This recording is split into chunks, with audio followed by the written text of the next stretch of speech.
Karambola sa DWIZ. Programang sasagutin ang iba't ibang isyu at mga balita. Karambola sa DWIZ. Tatalakayin, hihimayin at pagtatalunan ang iba't ibang mga isyu. Karambola sa DWIZ. Programang pwede kang mag-reach pero now, pwede ka rin mas-crash. At ngayon, narito na ang inyong mga karambulista at ang programa Karambola sa DWIZ. Magandang umaga, Karambola sa Aliw 23 at DWIZ 882. Ngayon, January 17, 2024. Ako si Conrad Baral. Kasama natin si Joel Aksamana, si paring Jonathan de la Cruz. Ay, baka late lang. At si Atty. Trixie Cruz Angeles. Sa DWIZ 882. Ay, maraming chismis kayo, ha? Mga puro kayo chismoso dyan, ha? Hindi nyo alam kung ano nangyayari, ha? Chismis. Anyway, mapapanood at mapapakinggan kami sa aming website, dwiz882am.com. Okay, pang iOS, pang Android. Live din tayo sa Facebook at saka sa YouTube. Yan. Follow, like, share, subscribe. Yeah. Comment. Aming text line 0999-376-6768. 0999-376-6768. Sa Digital Free TV, Aliw 23. Channel 722 sa Sky, Channel 24 sa Signal, Channel 27 sa TV Plus, at Channel 25 sa GMA. Afford the box. Thank you. Good morning. Good morning. Good morning. May birthday ba? Wala tayong... Meron akong hindi babatiin. Sinong ayaw mong batiin? Oo.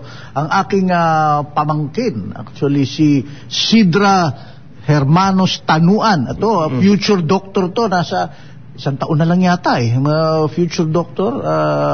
Happy birthday, Sidra. Kapitbahay namin to pamangkin ko. Good morning sa inyong lahat. Okay. Ang dami agad spekulasyon tungkol kay attorney. We are not going to issue anything on this. Okay? Bahala ho si attorney mag-explain kung ano yan.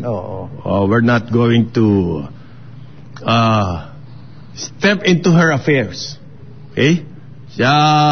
We respect her that much. Kaya ayaw namin istorbihin yung kanyang privacy, whatever you call it.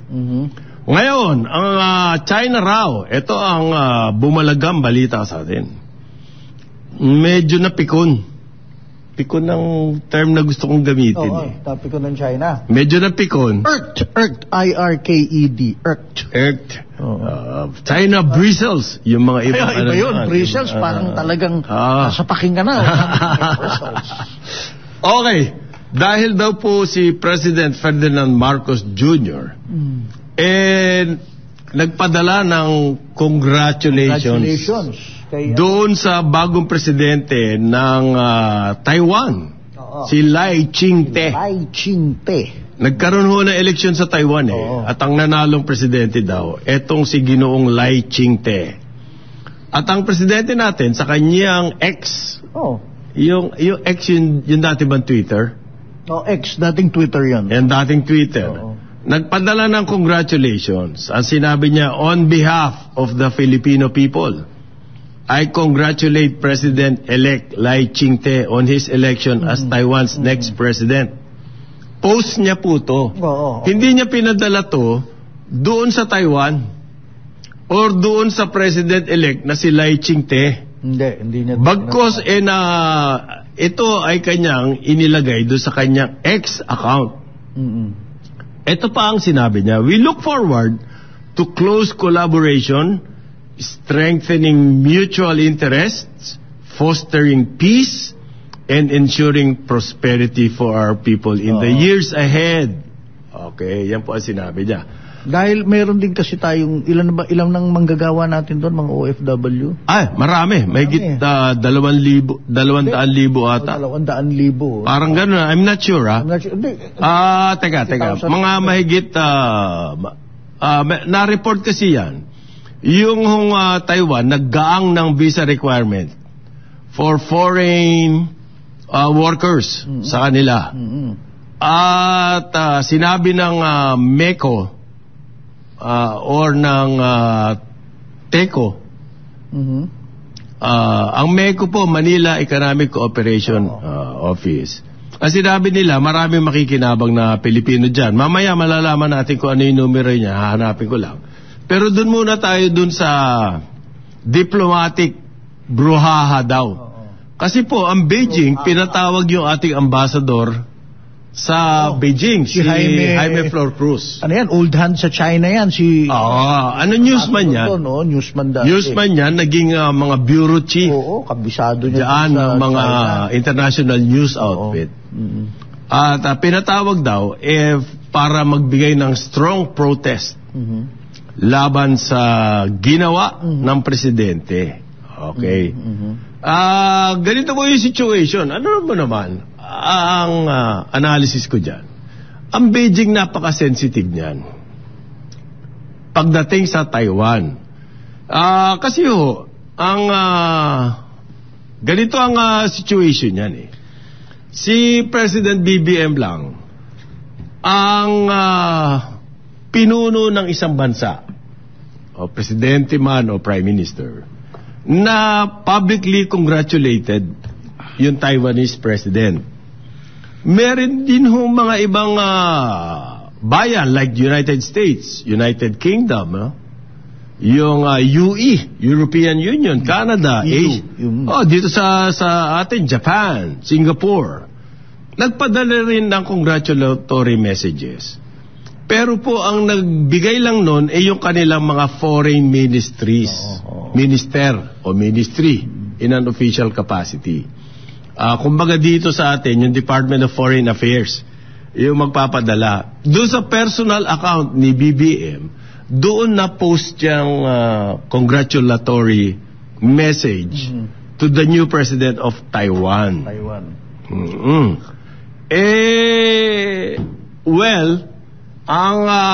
Pero at the same time, parin Joel, okay, ang Department of Foreign Affairs natin affirmed our commitment as a country, Philippines, na One China Policy. One China Policy. Ano yan maraming bansa, in fact halos lahat One China Policy meaning nire-recognize lang nila ang People's Republic of China. Although may relation sila sa Taiwan, pero yung ganun very delicate. Sinabi ba yun on behalf of the Filipino people, yun nasabi ni Presidente? Careful yung language. Careful.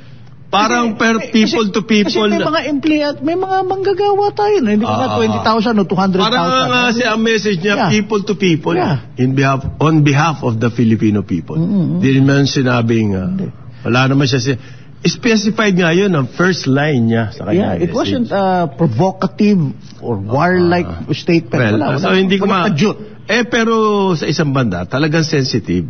Well, you have to ang China pagdating sa Taiwan. Well, you have to understand also, itong nanalong presidente ngayon, yung bagong presidente ng Taiwan, si Lai Ching-te, asar dito ang gobyerno ng Beijing kasi he's a very, tingin nila he's very anti-China, madada, very... Well, the whole of Taiwan is anti-China. Pero this particular guy, this president, so... Mas maigting ang kanyang... But ang akin, Conrad, nabigla rin ako na yung lingwahe nung China, para bang sinasabi nila, magbasa-basa ka ng history, President Marcos. Bastos din Tapos pinatawag si Jimmy Flor Cruz dun sa ng kanilang foreign minister. Para kang pinagalitan ay ganun talaga. Pinagagalitan talaga yung ambassador. Pag-uusapan natin yung reaction nila, parang hindi ba over? Pero ganun talaga. They're very sensitive when it comes to Taiwan. Matagal na natin alam yan. Well, kasama ba dyan kasing ating mga EDCA? Ang paliwanag po ng DFA, alam naman natin nagbabangayan na tayo with China. To start with. Meron na.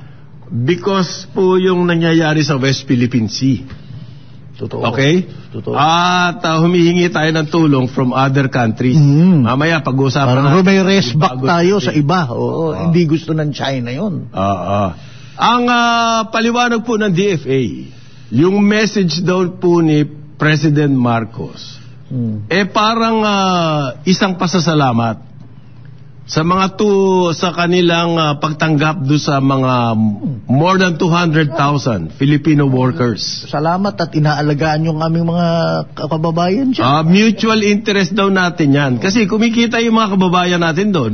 At the same time, nakikinabang din yung economy sa Taiwan. 200,000 talaga nakalagay sa 200,000. 20,000 naman dito sa isa. 200,000. 200,000. Marami yan, Nevertheless, sabi ng DFA, salamat, pasasalamat ni Marcos yan. Nevertheless, ang Philippines reaffirms its One China policy. Yan po ang sabi ng DFA. Okay. So, sumagot itong si President-elect Lai. Kay President Marcos, nag-tweet din siya, thank you. Sabi niya, President Bongbong Marcos. They follow each other. For your congratulations. Tweet at X pala. Ito ang kanya sabi, I deeply value the enduring friendship between Taiwan and the Philippines. I look forward to enhancing our economic and people-to-people ties. Okay? Maski yung Taiwanese president, kung susuriin nyo yung kanyang statement, sila. maingat din. Ingat din. Yung sa presidente nga, on behalf of the Filipino people, parang people to people. No provocative, parang nga sinasabi, hindi official statement niya, parang personal niya lang on behalf of the Filipino people. Kumaga, kahit si Joel, pwede po mag-congratulate, mag-post sa Twitter niya. To congratulate on behalf of the... As Carambola ba siya doon? Hindi, as Joel. Oo On behalf of Carambola. Pwede niya sabihin. Okay. So Carambola na nag-congratulate. On behalf of the Republic of the Philippines. Iba yun. Official yun. On behalf... Especially, kung may pinadala kang communique o isang talumpati, rekta mong sinasabi. This is Twitter nga Twitter, sa X. Well, hindi ko rin kasi nga... I want to ask sana an expert. Ang paliwanag ko dyan, simple lang. Ang China po, lahat ng gagawin tungkol sa Taiwan, lalabanan yan. Wala talagang par for the course yun, bro. Expected dyan. Pag may ginawa ka tungkol sa Taiwan, magre-react ang China ever since. Okay? Ito ang kauna-unahang presidente, si BBM. Ang gumawa niyaan. Iyon ang isa pa siguro himutok ng butson ng... So, walang ibang head of state na sa ngayon, wala.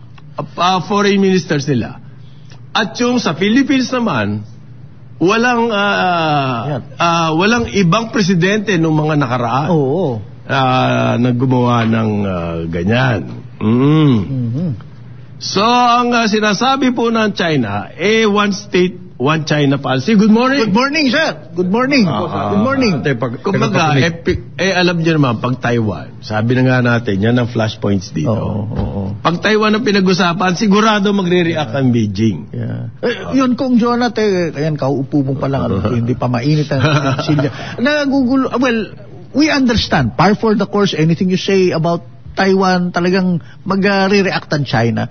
But this is a goddamn Twitter, X statement. It's not the official communique, hindi ito talumpati. Bakit parang maski nga pambalot ng parang tinapa. Parang galit talaga, May pambalot ng tinapa. Pag meron ka sinabi... Nung panahon ng mga gunboat diplomacy, wala naman Twitter, wala naman social media. No. And you have to expect that from China. Lahat expected. Basta Taiwan. The Taiwan issue has always been a very, very sensitive issue for China, especially since they have a very problematic domestic audience at this point, because they are having their own economic problems. They are. They are having their own issues regarding the minorities in certain parts of China. And the president right now, President Xi, within the leadership class, is also having his own critiques right now. Okay. So Taiwan will always be, and at some point in time, can be very, very, contentious issue. And for a leader like President Xi, he has to maintain his stand and very strongly maintain. Well, alam niyo po, malaking bagay dyan sa China. Pagdating sa Taiwan, yung kanilang domestic audience. Yun ang malaking bagay yan sa kanila. May domestic audience. Kasama dyan sa domestic audience, yung kanilang military. Ano ba yung tawag nila dyan? People's Liberation, PLA. Malaking bagay po yan. Yung mga nasa PLA, yan yung mga hawkish regarding Taiwan. At saka nandyan yung mga hawks. At saka nagkaroon ng shuffle sa military even before this election. As a matter of fact, the PLA commander in charge of the Taiwan area, the Taiwan zone was relieved, and even the defense minister was also relieved. Because of what happened? Well, not only that, before the election. Kaya meron shuffles yan eh. So, meron din May mga ano. And besides, ito pong si President Xi Jinping himself, meron din siyang sariling political moves. Okay? Dahil may challenge din sa kanyang leadership eh. We must remember, nung nagsisimula magpresidente yan, marami pong attempt to oust him. Okay? Nagkaroon na maraming attempt. And then he was able to consolidate his forces, his power, at naging president for life.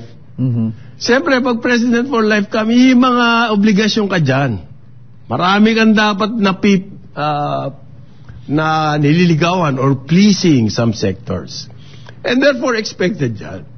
Okay? Dahil ang perception sa China, sa Pilipinas, sobrang amboy. Well, at the same time, ang expectation nila sa Pilipinas, at the very least, dapat being a good neighbor, because we were the first, we were the first Presidente FM in ASEAN recognized had diplomatic relations with China. Okay. In ASEAN, tayo yun. Kita mo, hindi nila masyado inaano Singapore. At lahat yung mga iba, hindi nila pinapansin. Talagang very sila sa Philippines. Ang laki ng points pagdating sa Pilipinas. Pagdating sa point. Talagang maano sila rito. Tama. Kaya expected yan. Alam niyo po, yung mga ganyan na kumbaga, pwede na natin hindi nila tawagin. palalagpasin, ika nga. Pwede natin tawagin blip. Gumanon lang. Blip in our relations. Himasin po yan through diplomatic channel. Yeah. Siyempre, ang unang bugso, sa paliwanag ko nga, may domestic audience sa China. Yung unang bugso, kailangan malakas. Siyempre. Especially since nangyari sila doon mismo sa Taiwan, the pro-unification, pro-China coalition broke up nag-break up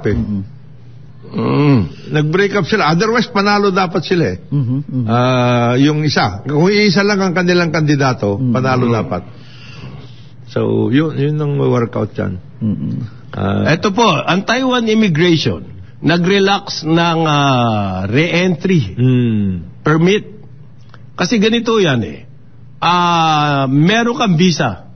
Mahaba yung visa mo. Ang entry permit mo, one at a time lang. Halimbawa, yung kontrata mo, 5 taon. Ang visa mo, therefore, 5 taon. Pero magbabakasyon ka na 1 taon. Pagbalik mo, kailangan mong kumuha ng entry permit. Ngayon, ang sabi ng MECO, ang Taiwan daw po, ang MECO, ang Manila Economic Cultural Office. That is our de facto announce. Na yung pong entry permit ng mga Pilipino na nasa Taiwan, ang estimate dyan between 150,000 and 200,000. Ang DFA figure 200,000. Okay. Ang MECO figure 150,000. So sabihin na natin, somewhere in between.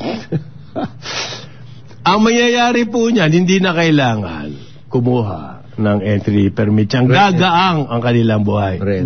Ang mahalaga dito, yung timing ng announcement na yan. Na naman. Maganda-ganda ang timing ng announcement ng TECO. Ano to, nag-ano rin sila. Meron ding balance siya. May nag-work out din sila because remember that China just gained another supporter out of the Taiwan bloc. Meron countries supporting Taiwan. Meron isa sila nakuha na naman eh. So, meron siya. Kaya nag-ano din yan. Meron silang mga play. So, eto. But isang quick question. So, is that, it has to be asked, is that tweet o yung X comment, was that something that had to be made? Hindi ba pwedeng mag-private call na, Mr. President, congratulations on your victory. Why a tweet, a public platform like I'm that? sure the President has his own reason. yes.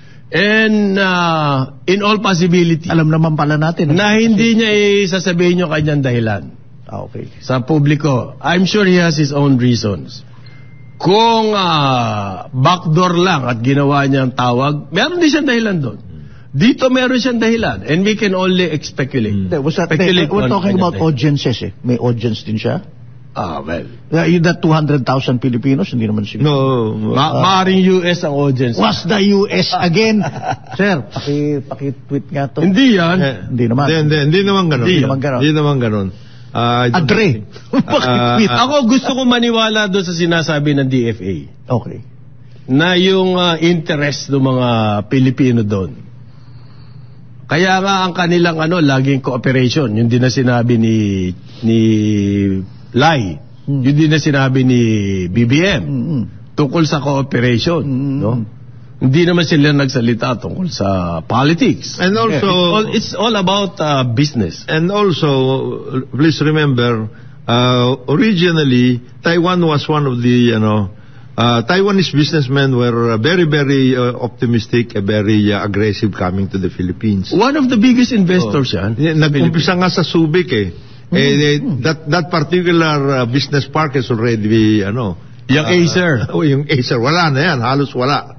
So, that is also part of the whole game, I think. Kasi you must, we just had, we just decided not to pursue the Chinese loans. Yung ODA. ODA ng China. Dalawang projects yan, malalaking projects. And there are only, right now, in terms of businesses, mas kukunti ang pumapasok ngayon dito na Chinese, meaning People's Republic. Maganda rin ang timing nitong survey na nilabas. Yung survey na yan, pare, pag-usapan. Teka muna, commission survey ito Oo. Ibig sabihin po, may nagbayad. Sino nag-survey niyan? Ang Pulse Asia nag-survey at ang nagbayad ng survey, Strat-Base Institute. Di alam mo na. Alam mo na kung sino yan. 8 out of 10 Filipinos daw naniniwala na ang administrasyon ni President Marcos kailangan should work with the United States amid the ongoing tensions in the West. Okay. Paano yung katanungan dun? Teka mo, yun na nga ang punto rito eh. What is the question? What is the question? Ask respondents 1,200 about their views on what they want the Philippines to work with what country. Yeah. Regarding the West Philippine Sea. Kargadong-kargado yan. Bakit may assumption that the Philippines should work with another countries because of the tensions in the West Philippine Sea or South China Sea? May assumption na ganon that the Philippines should work with one country. And therefore, ang magsasagot dyan, siyempre Japan. Siyempre Taiwan. Ano ba yan? Multiple choice ba yan? Hindi. And then name 3 countries that the Philippines should work with as far as the West Philippines. Ang assumption po nung tanong that the Philippines should work with another country. Oo nga eh. So, loaded yung question. Sagot mo kagad. Kargado na. Kargado. 79% said they want Marcos to work with the U.S. Dapat ang unang tanong, gusto mo ba ang Pilipinas to work with anybody? Yes or no? Oo. Tapos pag sinabi mo, yes, with whom? Pag sinabi mong no, bakit? why? Independence or what? Something ganyan. Ang matindi rito, yung strat base ang nagpapaliwanag ng survey. Siyempre. Sino may strat base? Si paring Dindo Manhit. Oo nga, that's an endowment from the Albert Del Rosario. Ang Albert Del Rosario. The late Secretary of Foreign Affairs. And Ambassador to the U.S. So, ang kanyang take dito, kailangan daw palakasin ni President Marcos ang alliance with the U.S. Sobra na nga lakas yan eh. Sobra na nga eh. Hindi, yun daw palakasin pa. Yun ibig sabihin ng survey. Ikaw naman. Baka pag pinalakas pa natin yan, papunta na tayo ng Hawaii, we will be the 51st state. Okay. 8:31 ng umaga, magbabalik po ang karambola sa Aliw 23. Balikan natin ang ating mga karambulista at ang programa Karambola sa DWIZ. Karambola sa Aliw 23 at DWIZ 882. Kasama natin si Joel Laksamana, si paring Jonathan De La Cruz, ako si Conrad Banal at si Attorney Trixie Cruz. Angeles! Ay! Marami kayong spekulasyon dyan. Do not speculate daw. Bahala si Atty. magpaliwanag sa inyo. Ano yan? I don't want to step into her. Huwag kayo masyadong engit siguro kayo sa tsokolate at lahat. Siyempre sinasamahan pa yan ng kare-kare, di ang sama. Yan. Ang gusto daw ng 79% ng Pilipino, Amerika. 53% Australia, 52% Japan ang kasama natin para tungkol dito sa problema sa West Philippine Sea. Siyempre yung bakit kailangan may kasama? Yun ang bakit meron na agad assumption. Ano bang away ang pinag-uusapan natin? 67% daw, we have to strengthen our external defense capability. Ayun, payag pa ako doon. With or without the China issue, kailangan naman natin gawin yun. Dapat nga hindi 67%. 100%. Dapat 100% yan eh. Ano ba ang 67%? Matagal na natin gustong gawin yan. Self-reliance nga ang gusto natin mangyari sana eh. Bakit naman to strat-based nagpapasurvey na ganyan? Siyempre, sila nanguna dito. Actually, ang strat-based, sina paring Dindo Manhit, sila nanguna dito sa pagpapakulo nito eh. Sa totoo lang. Di ba dahil sila rin, Albert. Sila rin yung nung panahon na yan, yung tungkol dun sa dahig. Sila nagdala doon. Si Albert De Rosario po, yun yung nag-establish nitong strat-based. Siya ang ating Foreign Affairs Secretary. At that time. Na nagkagulo during the Pinoy administration. Yes. Yan nga, yung mga masinlok, mga pagpunta sa permanent court of arbitration, mga ganon. Yan. It happened during his time. Tapos sila nagbayad para mag-survey ang Pulse Asia. At sino nagsasalita ngayon tungkol sa survey? Di siyempre yung strat-based. So, maganda rin ang timing nila. Maganda. Ngayong meron nangyayari sa China, our China. Okay?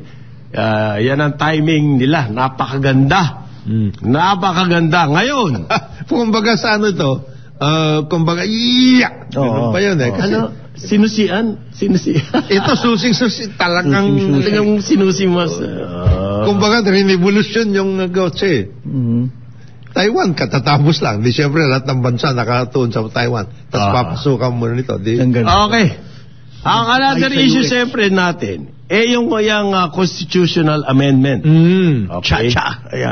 Cha-cha. May maganda na naman punto tong, bakit ba masyadong maganda ang mga punto nitong si Diwa Gunigundo? Meron na naman. Global Source Partners, yan po yung kanyang think tank. Inorganize nung dating BSP Deputy Governor, Diwa Gunigundo. Ang sinasabi niya, yan charter change. May epekto yan sa ating kabuhayan. Siyempre. Make or break daw yan charter change. Hanggang October. Maganda yung analysis niya. Pag mula ngayon hanggang October, hindi nagawa yan, tapos yan. Sabi niya. Kasi 2025 elections. Kasi po, ang October, ang filing ng candidacy. Certificates of candidacy. Di ba, wag ka masyado nanonood at nakikinig sa karambola. Inuulit mo yung mga sinasabi natin. So, dead in the water daw yan. Dead in the water. Okay, masyado kang nakikinig sa karambola. Masyadong... pag date of filing na, nothing happens. Tapos na raw yan. This is true. Ngayon, matatapos ba hanggang October? Yan ngayon ang tanong. Sa kanyang obserbasyon, yes. Iba-ibang grupo daw po ang contest yan Ang daming moving parts. Maraming moving parts. Oh, yes. Okay. Masosolve ba yan na Senado? At saka ng House? Siyempre magpapahiring yung mga yan. Eto pa ang possibility daw dyan. Kapag hindi nasunod yung gusto ng mga grupong yan, hindi daw pwede daw nating sabihin or asahan na magkakaroon ng protest movements. Hanggang baka magprotesta yan sa batasan sa Senado. Depende sa kung ano ang pinag-uusapan doon. Yun ang senaryo. Kasama na yan. Alam nyo po kasi yung mga think tank, may mga senaryo building yan. And based on history, nangyayari yan. Kasama yun. Kasama yan. Expect na natin ito. Diwa, ilagay mo na sa think tank operation mo sa report. Number 1, itong papunta ng February, meron na naman activities to, siyempre. EDSA to Number 1. Number 2, ito lang sa opening ng third session ng Congress, January 22, next week. Next week na. Meron na yan. Gagamitin yan. February. At ang matindir yun, sa tingin ko, parang Jonah, yung disinformation. Yes. Kasi ang gusto ng Presidente, limited to 3. Sa economic provisions lang. 3. At hindi buong economic provisions 3 lang. Tatlo lang doon in that article, 3 lang. Yung dahil doon sa PSA. Okay? Yung Public Service Act. Na gusto niya, ma-assure na rin yung mga investor na pag pumasok kayo dyan, halimbawa train, telecoms and everything, wala na magque-question sa Constitution. Yes. Okay. Yun lamang po ang pinpointed ng Presidente. Pero may mga lumalabas na ngayon na kailangan palitan na rin daw ang form of government dami na. Parliamentary. Meron na rin nag-i-issue na mga foreigners makakapag-ari na ng lupa. Ganon. Yan ang gulo dyan. Siyempre, papasok yun Expected dyan. Okay. At sa ganang, ito yung opinion ni Gunigundo.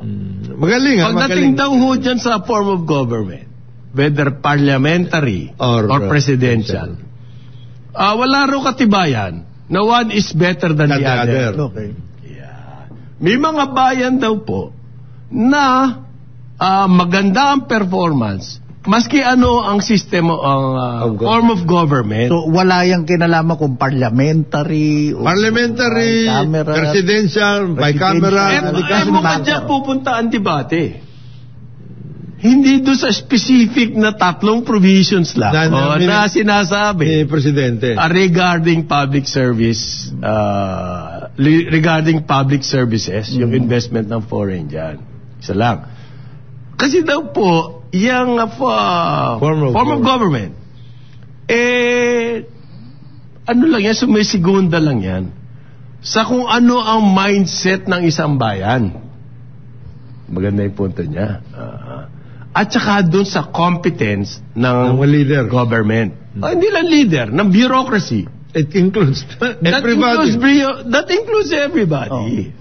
Those who are steering the fate of this country. At yan daw mga ingredients na yan. Kumbaga yung mga Ricado sa pagluluto. Hindi mo nakukuha sa charter change. Napakagandang punto niya. Di ba? Ba't hindi mo binabanggit yung tungkol sa the makeup of our society in terms of the oligarchy? Ikaw mahilig ka sa ganyan. In other words, ito sinasabi ni Ginoong Gunigundo. Ang issue daw po is whether or not the Constitution it's not whether the Constitution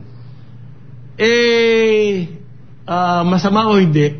We can work within the Constitution to improve our lives. Ang sinasabi niya, kung yan bang amendment na yan, yan ba talaga ang lutas sa mga problema natin sa economy?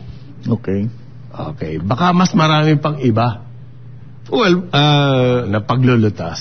It is true that this is not the only way. Ang sinasabi lang naman ni Presidente, we have to take a look at this, second look at these provisions, because in this time and space that we have, ang importante, makafocus tayo dito ngayon. Kaya sa Public Service Act. Kasi sa tingin niya, yan ang pinaka-immediate. Kasi po yung Public Service Act, lahat ng basic na kailangan natin. Pwede nang pumasok ang foreign investments. Trade, yung power, telecom, utilities, transport, iba. Transport, shipping and everything. Lahat yan pwedeng pumasok. Kailangan natin yan. Ang problema dyan, pwede na nga silang pumasok. Pero nasa Constitution, may mga restrictions. Merong ang gusto niya, palitan, yung as provided by law. Wala na as may be provided by law, isiingit lang doon para pasok na yung Public Service Act. Kasi ang kinatatakot niya, may mga may gustong pumasok, pero pag nakapasok na at idemanda na unconstitutional yung patay ka na. Patay na yung patay na yun. Yung po nasa ang inaalala daw ng mga foreign investors. At pwede ako maniwala doon dahil marami siya nakakausap sa kanya mga biyahe. Saka may mga nangyari na. Ayan. May mga nangyari na ganon. Na nag-decide ng management prerogative. Supreme Court. History is replete. With those kinds of instances. Pero maganda yung sinasabi ni Diwa. Meron po thought. May mga puntos. Maganda yung thought na sinasabi niya. At yan sana, ganyan dapat ang ine-expect natin na diskusyon pagdating dito sa usapan tungkol sa charter. You hit it in the... Hindi yung mga peripherals na 100 pesos per firma. Wala. Ayan. Sabi po ng Senado, sabi ang mamumuno daw po nung working group sa Senate ay si Senator Angara. Sani Angara. Pero kasi ang committee head ng Constitutional ay si Robin. Si Robin Hood. Hindi raw po siya. Kasi ang nag-chair ng Senate. At siya naman mismo nagsabi na okay lang. He's giving way to the Vice Chairman. To the Vice Chairman. Okay. Ang sabi po nung na-interview si Angara, magkakaibang constitutional amendments. Okay. Limited daw po sa public services. Yan yung kanya. Doon sa education institutions. Liberalization. At saka advertising. To draw more investment opportunity. Very limited po yan. Okay. So, makikita natin. Deklarasyon naman ni Amy, dead on arrival na raw yung magaling mag-isip si Senator Amy yung na People's Initiative, dead on arrival. Because it is very divisive daw sabi niya. Sabi na Presidente yun. So, dead on arrival na. It's going to be a different cha-cha. Ang mahalaga dito pare, mukhang na-resolve na yung the Senate will act separately in the House kasi ang bangayan nila dyan. Dapat pag-con-us, ang Senate sumama sa House. Kaya nga kanilang position na lang, it will just be treated like an ordinary piece of legislation. Although, mas mataas po ang voting requirement. Yes, because you are actually amending ang ordinary batas po kasi clear majority tapos. Eto 3/4. Kumbaga sa Senado, dapat makakuha ka ng at least 18 votes. 18 votes. Kaya may bilangan na yan. Sa Kongreso, kailangan makakuha ka ng at least 150. Tama ba yun? Sa country. More pa? Ilan ba siguro mga 165. 165. Kaya nila yun.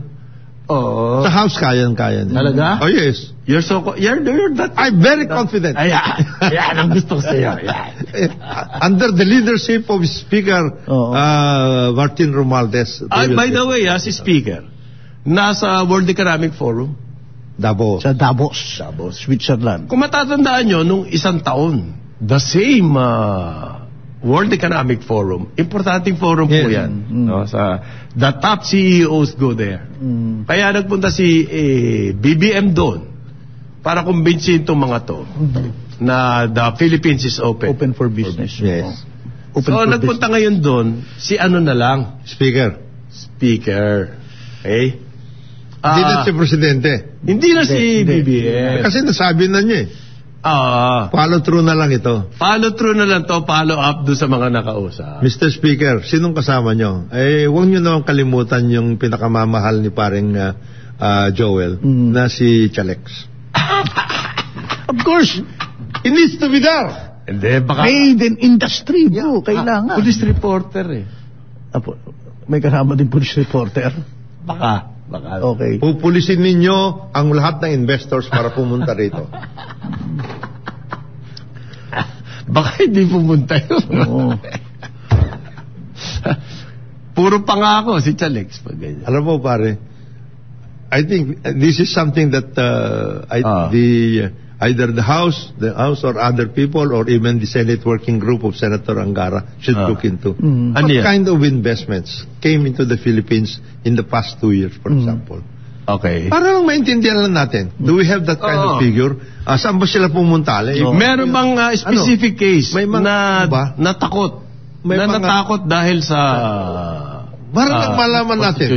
Sa constitutional provisions para masyado kayong importante ito. Dapat DTI nga nagsasalita dito dahil sila na nga nag-aalam. Based on their findings. Yes, kagaya niyan.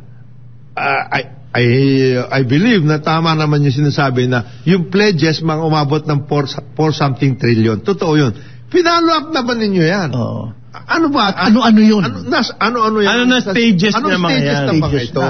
Groundbreaking na ba yan? Research? Ito ba pang-president lang? Studies. Pare, maraming studies. Maganda yan. May mga nagsabi ba sa inyo na kailangan kasi, boss, ito yung constitution constitutional amendment. May mga nagsabi ba sa inyo ng gano'n? Wala naman. Sa tahimik naman si Chalex dyan. Yan ang dapat na trabaho niyan Kaya nga, sinasabi, dapat...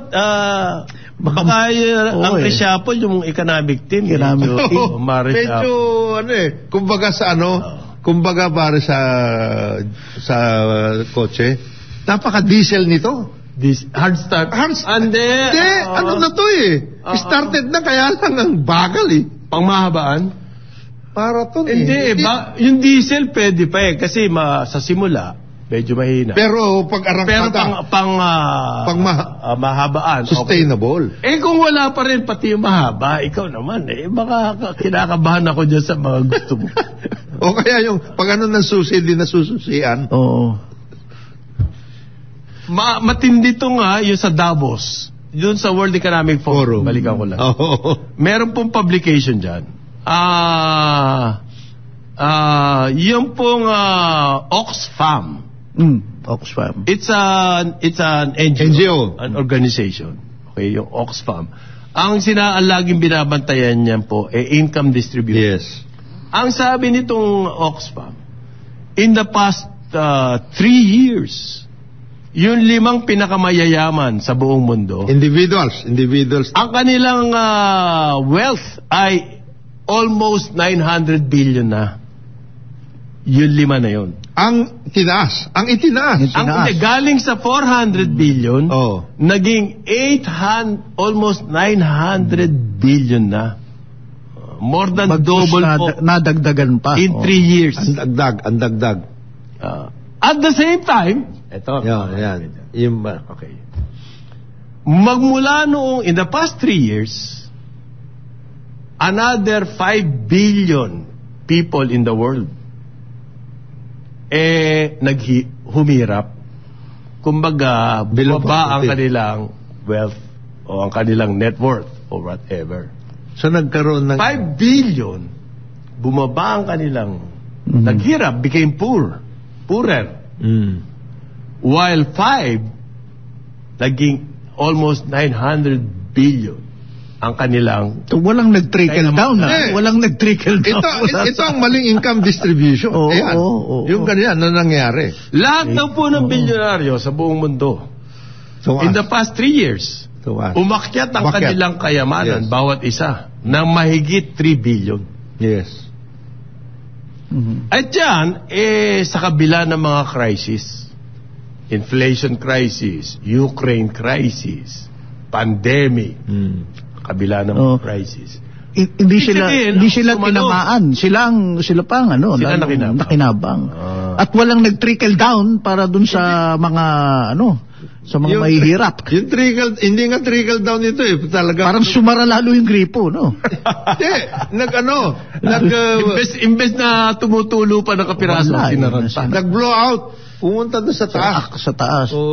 Ang punto po ng Oxfam dito, yung increasing inequality in the world. Ang mayayaman po at ang mga kumpanya, lalong yung mayaman. Kumbaga, sinasiphon yung wealth. At gusto mo pa ng konting science-based dyan, yung grupong yan, ay walang pakialam sa climate change yan, bro. Yan yung mga gumagamit ng private jets at ang kanilang tool daw po, SUV. Ito parang dinidescribe nito yung situation sa Pilipinas when it comes to power, electricity, tubig, at kanilang tool is basic, corporate power is used to drive inequality. Anong paraan nitong mga bilyonaryo na to para higupin ang mga kayamanan? It's the corporate power. Diyan ngayon kailangan. At ang isang tool nila na Oxfam, alam ko na sasabihin mo. Sige. Privatization. Ayun. At sa pool. At mag-appoint ng senior vice president sa sustainability ang bawat kumpanya. May sustainable sila strategies. Diyan na nga kailangan. Sabi na Oxfam. Kaya that is the reason why I think the president is very much concerned about this. Kasi diyan kailangan ang pagbalik ng state power. Okay. Kasi this particular effort of privatization or this mantra about privatization has really siphoned off the national wealth. Hindi ba? Towards yan daw po ang paraan nila ng corporate power. At yung corporate power na yon, ang isa sa ginagawa nila, bukod sa tax avoidance, bukod sa inaapi mga manggagawa, ayaw bigyan ng mahusay na sahod. Okay. Yung privatization.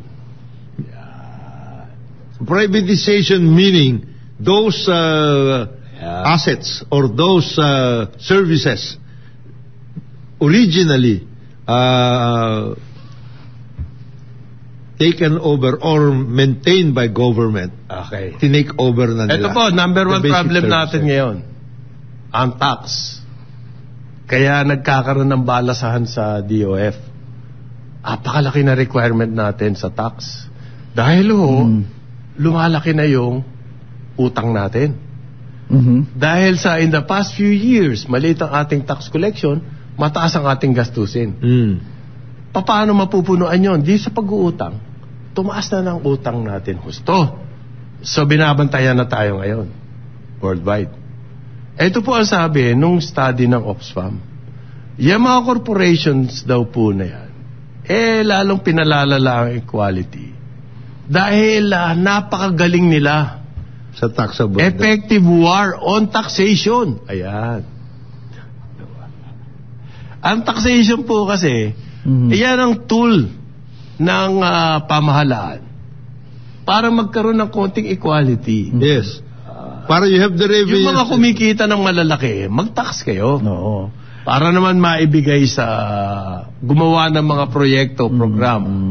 Para umunlad ang bayan, matulungan yung mga hirap, may angat sila. Parang government can have set up the environment for more opportunities for more people. Hindi lang kayo. Parang nangyayari yung common tao, yung empleyado, siyang talagang natataksan. Wala kang iwas withholding ka kagad withholding tax ka kagad. Kasi daw ang mga estado ngayon pinapayagan pa yung mga monopoly. Okay? At pinapayagan pa na magwala ang presyo ng medicines, pagkain. Yes. At the same time, kinokontrol ang wages. Basic commodities and that. Para bang dinidescribe ang Philippines itong... It's describing the Philippines and other developing countries. Those who are 5 billion people became poorer as a result. Kasama tayo doon sa 5 billion na yun. Salamat daw sa intense lobbying ng mga korporasyon. Yung mga tax policies in favor. Yes, it is skewed. Pababa daw ang kanilang tax. Ang matindi dyan, mababa na ngayon tax, tinatakasan pa. How? Nilalagay po sa labas. Doon sa mga tax haven na sinasabi. Diba? Yung Bahamas. Yes. Mga ganon. Cayman Islands. Netherlands. Ano pa ba? Luxembourg. Okay, 9 o'clock ng umaga, karambola sa DWIZ at Aliw 23. Karambola sa DWIZ.